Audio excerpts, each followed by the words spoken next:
All right, ladies and gentlemen, well, I have another example of what happens when mainstream gaming journalists decide to want to do their little bit of collaboration and get together and attack a particular target for whatever the reason might be. Again, you have all these conspiracy theories out there as to why they may be doing this, but ultimately they're the only ones that really know why they are doing this. But we have a lot of information recently, especially regarding the Sweet Baby Inc. extortion, that essentially paints a very interesting picture as to why all of these mainstream journalists are getting together and attacking particular games that don't exactly fit the narrative that is being told by the mainstream. I saw this post here by Grums, and it says, so PC Gamer just joined in on the slandering of game science and Wukong by promoting the community-noted misleading article by IGN in their new preview of the game. Why the fuck you lying?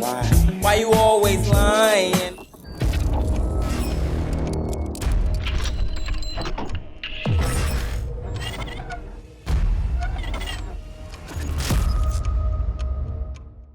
Now, again, ladies and gentlemen, this should not be all too shocking because we've seen this happen so many different times. Remember what happened with Stellar Blade and the hard R situation? Every single journalist somehow, some way managed to release the same exact article an hour after the revelation of the hard R, and some of them even had statements from Sony already ready to go. It makes you wonder how that's even possible. But we all know how that is. They are going to work together whenever they can because I honestly think that they're in bed with each other in a way that's not just on a professional level. They're in bed with each other on a financial level. They rely on each other in order to garner some sort of monetization past their weekly, salary or whatever the fuck they make. They absolutely are working together. So it says that these reporters are scum. Fuck PC Gamer. Now, this particular article, when I saw this post from Grums, I actually ended up going to the article itself, and I have it pulled up here, and we're going to go over it. So let's get into it, guys. But of course, before we do, if you are new here, just consider hitting that subscribe button. I would greatly appreciate it, and like the video to push us out into that YouTube algorithm. It says, my first 2 hours with Black Myth Wukong were a flurry of demanding boss fights, unbelievably pretty characters, and a surprisingly sparse world. Now, when you read the title of this article, immediately you think in your mind, this is going to be something positive. This is going to be something that it seems like someone who's actually interested in games is going to want to talk about the game. That's my biggest complaint about all this. When Rebecca Valentine made this post that she made recently about her article and basically made a little community note of it, and she essentially doubled down and said, well, I was told they were going to make a statement about the sexism, so I went to go see their game in person, and they made no statements about the sexism. It's like you went to a gaming showcase to see anything other than the actual game itself. That shows me everything I need to know about where your head is at and how you're actually a tourist in the gaming scene. You're not a gamer. Everybody knows these people are not gamers. They don't actually want to play games. They want to be writing politics, but they can only get a job in gaming because that's where this activism, or I should say this lazy form of activism, this is where you're able to land a job doing it. It says hands-on with the most anticipated Souls-like, not developed from From Software. That is not a lie. That is absolutely true. Due to the Streisand effect of that IGN article and the exposing of the fact that they lied about what the developer was saying and how the developer actually is not sexist and that she purposefully put either words in there or took words out that would make them look worse. After that exposing, this game became the #1 wishlisted game on Steam, which tells me that gamers are inherently looking at what gaming journalists are actively saying and doing the opposite. So if gaming journalists say they hate a game, guess what? That game's going to be bought like crazy. If gaming journalists say that they love a game and it's the best thing that they've ever seen since God knows when, then gamers are going to take a second look at it before they even go anywhere near it. That's just what I'm seeing. He says, we have some real Souls game freaks here at PC Gamer, doubt it, several of whom are deep in Shadow of Erdtree preparation mode, but I'm not one of them. I like From's style of action RPG, but I like to believe I represent the everyman's experience with them. Bumbling through the opening hours, just barely beating bosses on a respectable 9th attempt, often quitting in the final act where things get really tough, and promising myself I'll get back to it. I don't get back to it. Maybe that's cope talking, and I'm not just built for the Souls life, but I do know that Black Myth Wukong is way more my speed than Elden Ring.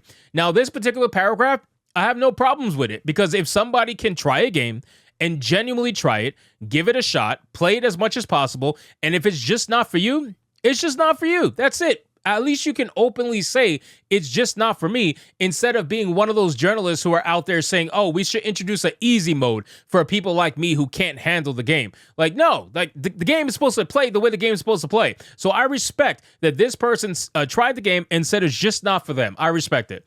If you're not one of the many Souls-like fans who've rocketed Black Myth Wukong to the top of Steam's most wishlisted games, then you've probably seen it in passing. It's an action RPG loosely adapting the 15th century novel Journey to the West, the latest of many adaptations, including Enslaved, Odyssey to the West. You play as the Monkey King himself, Sun Wukong, taking on the world with his magic staff. It's only the second game by indie outfit Game Science, founded in 2014 by ex-Tencent devs. But then here's the part that has absolutely nothing with the fucking game. And you're over here reviewing the game, right? You went over here and played the game for 2 hours. And after playing the game for 2 hours, you want to mention something that has absolutely zero to do with the game because, I mean, you couldn't help yourself. You know, I agreed with what you said at the beginning, but this is where you lose me. It says you might remember Game Science as the subject of the 2023 IGN report detailing a history of sexism from one of its founders, as well as a wider company culture of misogyny.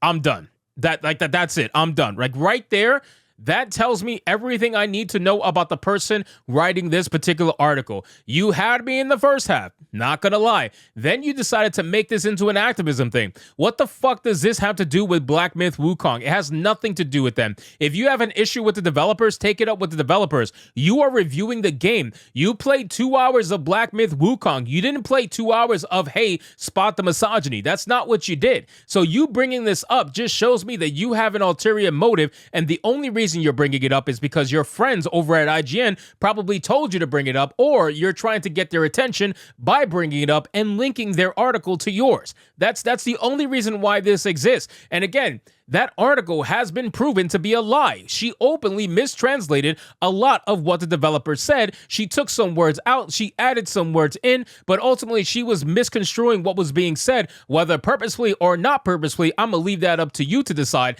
but it looks like to me, anyway, it looks purposefully, in my opinion.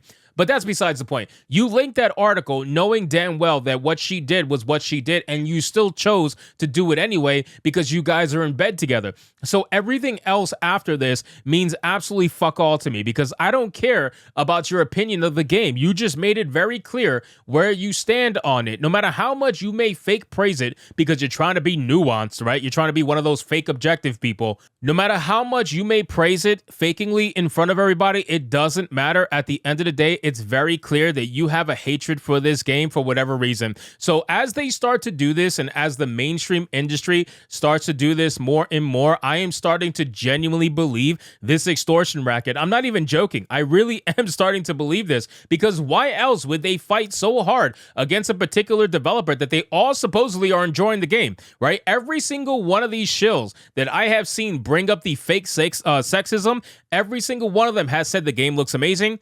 The world looks interesting. The boss fights look fun. The combat is snappy and interesting. They're all praising the game, but yet they're all attacking the developer. It's a very strange thing.